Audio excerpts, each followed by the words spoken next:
banyaknya orang, bahkan jumlahnya ribuan jutaan orang itu tergantung pada industri, terutama di wilayah-wilayah di daerah, misalnya di Jawa Timur, Jawa Tengah, dan lain-lain. Di situ ada Kediri, ada Jawa, ada Kudus, dan lainnya. Mereka itu hidup dari industri rokok, dan ini sudah berpuluh-puluh tahun. Nah, yang pengen saya sampaikan di sini adalah bahwa kalau dinas kesehatan itu sudah pasti games atau itu sudah pasti. Itu sejak diciptakan mungkin sudah ada dia.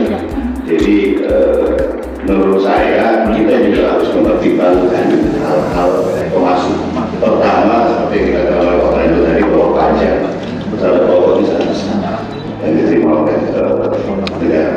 Terus yang kedua, ketergantungan masyarakat itu terhadap industri rokok Indonesia, dan itu sudah mulai lebih tinggi, mulai dari tanah tembakau sampai ke yang namanya SKT. Rokok itu ada dua, SKT dan SKM.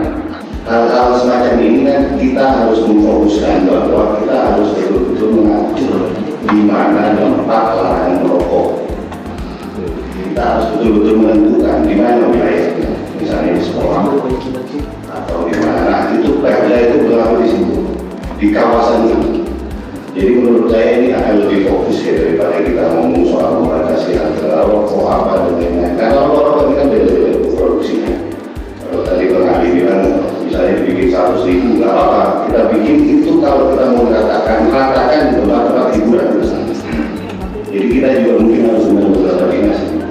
Jadi misalnya di kafe atau di mana kita wajibkan rokok semuanya harganya segini, mau rokoknya Martina sampai Martapiola gitu kan, itu sama harganya.